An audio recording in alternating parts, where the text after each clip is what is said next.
Assalamualaikum warahmatullahi wabarakatuh. Terima kasih telah mengklik video ini. Jadi di kesempatan kali ini saya akan membagikan pengalaman saya mendapatkan monetisasi YouTube dari nol ya. Jadi sebagai disclaimer dulu, ini bukanlah video tentang tips dan trik untuk mendapatkan monetisasi dengan cepat. Tidak ada tips dan trik di sini. Saya hanya akan berbagi saja tentang cerita saya untuk mendapatkan monetisasi, bagaimana proses awalnya dan akhirnya bagaimana.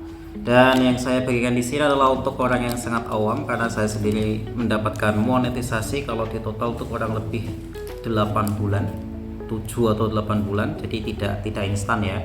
Jadi kalau misalnya teman-teman menginginkan tips dan trik mendapatkan monetisasi secara instan yang 1-2 bulan atau bahkan hitungan minggu, ya video ini tidak tepat untuk teman-teman tonton seperti itu. Udah saya kasih spoiler duluan ya.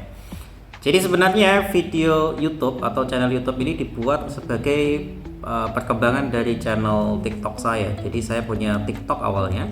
Awalnya saya memulainya dari TikTok di tepat 1 Januari 2025. Jadi tepat tahun ini saya memulai TikTok. Dan saat itu saya bingung ingin membuat apa, karena saya hanya ingin mencoba TikTok dulu dan untuk konsepnya memang nggak jelas. Karena itu saya mengasih nama channel TikTok saya dengan nama random 1 menit, yaitu hal-hal yang sifatnya random, semua yang saya suka, dan videonya dalam durasi 1 menit. Kenapa kok 1 menit? Karena yang pertama saya tidak punya skill editing sama sekali, dan yang kedua saya lebih menggunakan penekanan narasi dibandingkan editing karena saya nggak bisa ngedit ya. Dan yang ketiga, kalau misalnya videonya panjang kan itu memerlukan device yang bagus juga, dan saat ini device saya juga masih terbatas untuk gadgetnya, maksudnya masih terbatas. Dan video 1 menit itu juga cocok untuk TikTok dan juga para audiensnya, karena kan menyukai video-video pendek gitu. Nah, karena saya tidak tahu memulainya dari mana, maka saya benar-benar membuatnya random. Saya mulai dari anime, saya juga mulai dari sepak bola, terus ada juga tentang sejarah. Terus yang rame di TikTok, lumayan rame, lebih rame dari YouTube saya malah, itu adalah tentang Mahabharata. Terus dan sekarang saya sedang menekuni UFC gitu. Jadi sebenarnya UFC bukan keahlian saya, itu hanya salah satu hobi saya saja untuk nonton UFC. Tapi alhamdulillahnya malah dapat hal yang menarik di YouTube tentang UFC-nya ini gitu.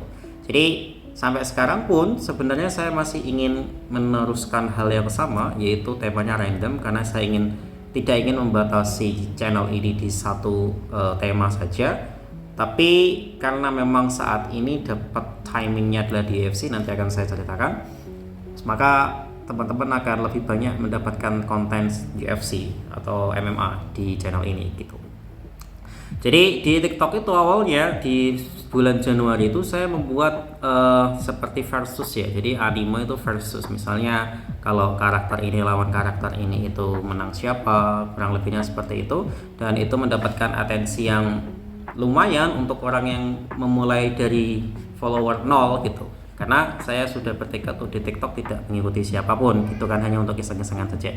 Awalnya memang seperti itu. Karena memang saya ingin jadi seorang content creator, tapi kalau tidak memulai langsung dulu itu terlalu banyak teori, malah gak mulai-mulai. Itu yang saya lakukan sih. Gak tahu, mungkin kalau teman-teman punya konsep yang bagus. Kalau saya kan memang gak punya konsep yang bagus, saya nyemplung aja dulu, mikirnya nanti belakangan. Kan gak dosa juga kan. Sama kalau misalnya teman-teman ingin belajar tentang reksadana atau saham atau investasi yang lain gitu, ya kalau saya jangan ditiru ya. Kalau saya nyemplung dulu, baru nanti saya pikirkan kedepannya seperti apa. Karena kalau misalnya terlalu banyak belajar teorinya, saya nggak paham sih. Cuman ya saya mulai dari yang resikonya riskan, misalnya reksadana. Ya reksadananya aja dulu. Nanti kan kalau misalnya teman-teman naruh uang di sana, teman-teman kan khawatir pasti uangnya kan, pasti kan memikirkan, oh uangku ini gimana ya. Akhirnya mau nggak mau kalian akan belajar di situ.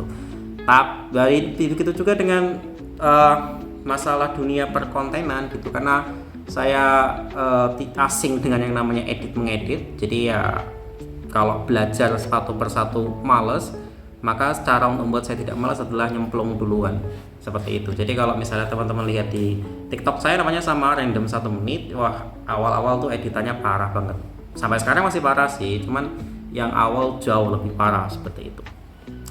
Lalu saya coba lagi sampai saya mengalami ledakan luar biasa, lonjakan luar biasa itu di niche Mahabharata. Jadi Mahabharata saya mendapatkan atensi yang lumayan di TikTok gitu.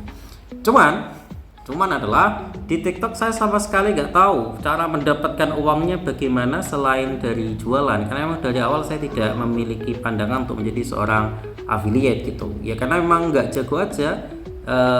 Saya tidak jago dalam marketing. Jadi bayangan saya adalah dulu tak kira itu TikTok bisa mendapatkan uang hanya dari pemirsa atau views saja.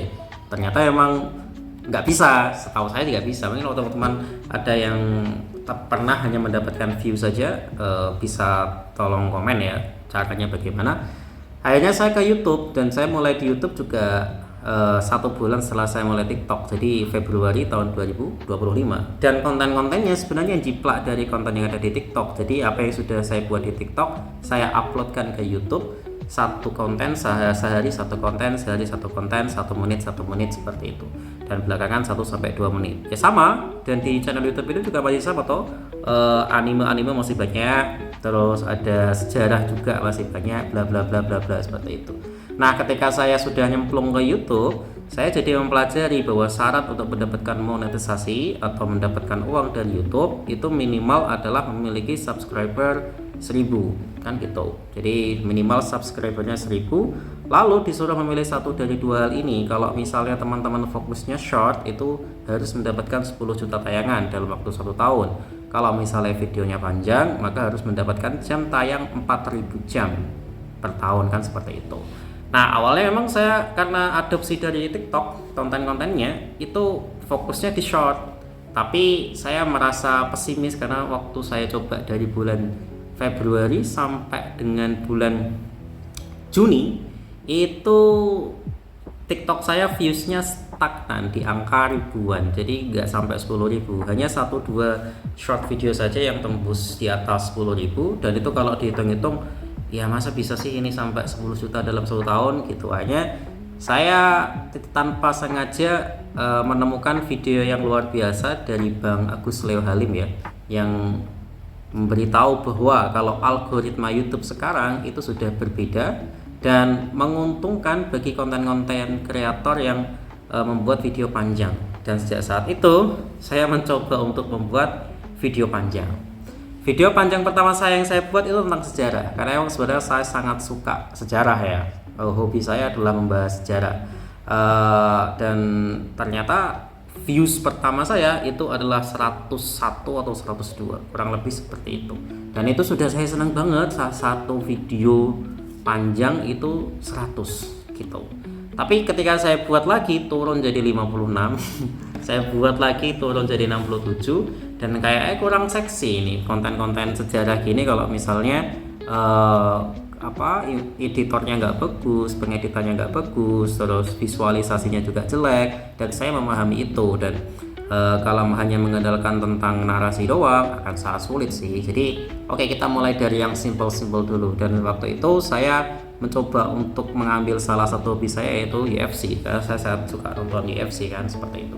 Jadi saya bukan pengamat UFC ya, saya hanya fans UFC saja. Nah, saya juga tidak terlalu paham tentang teknik-teknik bela diri secara teknis ya, secara rinci kayak Bang Sardo dari Radio Tempur, atau dari channel-channel obrolan fighter, atau bahkan dari expert seperti Pak Bramono Lunardi. Jauh, saya hanya fans biasa, atau bahkan bisa dibilang fans casual juga gak masalah gitu. Nah, saya mencoba untuk membuat konten UFC tapi hanya beritanya saja. Jadi saya hanya nyuplik berita, jadi bukan dari teori saya, bukan dari perkiraan saya, bukan dari analisa saya hanya memberikan tanggapan sedikit tentang berita-berita itu saja yang berseliweran gitu. Nah, di saat itu saya memulainya di bulan Juli, jadi awal Juli. Terus saya membuat konten UFC dan mendapatkan views yang lumayan sebagai seorang pemula ya, di angka ribuan. Awal UFC saya buat di angka 500-an, tuh udah seneng banget sih, dapat jam tayang 20 jam per konten, udah alhamdulillah, udah seneng banget seperti itu. Kemudian saya mendapatkan monetisasi itu di akhir Agustus, jadi alhamdulillah lumayan cepat. Sejak saya mengupload konten panjang tentang UFC dari bulan Juli, awal Juli sampai akhir Agustus. Jadi hampir 2 bulan saya mendapatkan mendapatkan monetisasi konten YouTube, dan itu alhamdulillah lumayan cepat untuk saya ya gitu. Cuman secara total ya saya mulainya dari Februari sampai Agustus, dapat 7 sampai 8 bulan baru dapat monetisasi seperti itu. Jadi monetisasi saya itu random. Maksudnya random itu adalah tidak tahu mau konsep apa awalnya, yang penting nyemplung dulu, dan ketika sudah nyemplung baru mikir gitu. Jadi saya bukan seorang konseptor atau pemikir ulung. Bahkan dalam membuat konten yang tatap muka seperti ini saya juga tidak membawa skrip sama sekali ya, karena saya malas dan dan juga ada kerjaan kan ya. Ini kan jadi sampingan saja. Jadi untuk coba-coba aja lah, mumpung masih muda kita coba melakukan apapun gitu. Dan saya bukan seorang tidak bisa melakukan preparation yang baik. Jadi ya saya nyemplung aja dulu. Saya menyadari kelemahan itu, tapi kita bisa memaksimalkan skill improvisasi kita agar bisa ke depannya lebih bagus gitu. Dan ini alhamdulillah banget saya dapat lonjakan yang ya kalau mungkin orang-orang yang sudah biasa di YouTube tuh kayak biasa aja sih, tapi untuk yang benar-benar gak bisa ngedit seperti saya ini sudah alhamdulillah. Dan terima kasih bagi teman-teman yang sudah mendukung channel ini, baik dalam bentuk like, dalam bentuk subscribe, dalam bentuk komen, atau bahkan dalam bentuk hate speech sekalipun, karena banyak juga yang menuduh saya channel UFC landasan agama, atau ada bahkan yang channel UFC yang tanpa landasan agama. Waduh, jadi kalau saya sedang mengunggulkan fighter Dagestan misalnya dalam sebuah berita, nanti saya dibilangnya fighter model agama kadrun. Kalau misalnya saya sedang mengunggulkan lawan dari Dagestan, dikiranya saya anti Islam. Aduh, susah sekali ya. Tapi ya itulah hidup sebagai seorang konten kreator kecil-kecilan. Pasti aja ada yang seperti itu. Tapi ya kalau misalnya teman-teman memiliki konsep yang jelas dalam sebelum membuat konten, ya pasti akan bukan pastilah ya, kemungkinan akan mendapatkan monetisasi yang lebih cepat dibandingkan saya. Tapi kalau misalnya teman-teman tipikal kayak saya, susah belajar itu ngelegak ke waktu, meluangkan waktu untuk mempelajari hal baru, terus takut untuk mencoba hal baru sebelum hal itu perfect, ya nggak akan jadi. Jadi kalau saran saya, kalau misalnya teman-teman adalah tipe seperti itu, mending maju dulu aja. Masalah bagus atau jelek pikir belakangan gitu. Toh misalnya nanti teman-teman ngira videonya jelek, endingnya bagus, yang jelek-jelek kan bisa dihapus duluan. Yang penting nyoba dulu. Kalau nggak nyoba akan sulit ya, kecuali teman-teman adalah seorang pelajar yang bagus, seorang pelajar yang bisa dengan tenang mengeksekusi sesuatu, mempersiapkan sesuatu. Nah itu akan mendapatkan hal yang lebih bagus sih. Tapi kalau kayak saya, yang mending maju sih, mikir dulu kan seperti itu. Dan monetisasi ini adalah awal ya, jadi bukan yang akhir gitu ya. Uangnya juga sangat sedikit ya untuk awal ya. Saya nggak tahu untuk kedepannya, tapi yang ya coba kita lihat nanti di waktu-waktu selanjutnya akan seperti apa. Jadi begitu ya. Dan sebenarnya saya ingin mempertahankan kerandoman ini. Jadi tapi tergantung viewsnya juga, apakah viewsnya ada atau tidak. Saya tidak hanya ingin membahas tentang UFC, MMA atau combat sport seperti itu. Saya juga masih ingin membahas tentang sejarah, karena saya sangat suka sejarah, atau hal-hal yang sifatnya mitologi gitu saya juga suka, walaupun nggak semua mitologi saya suka. Terus saya juga ingin bahas tentang politik, nggak berani, maksudnya nggak punya ilmu, maksudnya saya tidak punya ilmu di sana. Dan saya juga ingin membahas tentang bola, sebenarnya sangat ingin membahas tentang bola, walaupun akhir-akhir ini saya kurangi jam nonton bola karena mengganggu kesehatan. Tapi ya itulah, untuk sekarang saya akan fokus untuk membesarkan channel ini dulu melalui konten UFC, dan kebetulan saya memang sangat suka UFC, Mixed Martial Art. Jadi begitu. Oke, terima kasih dan sampai ketemu di kesempatan selanjutnya. Assalamualaikum.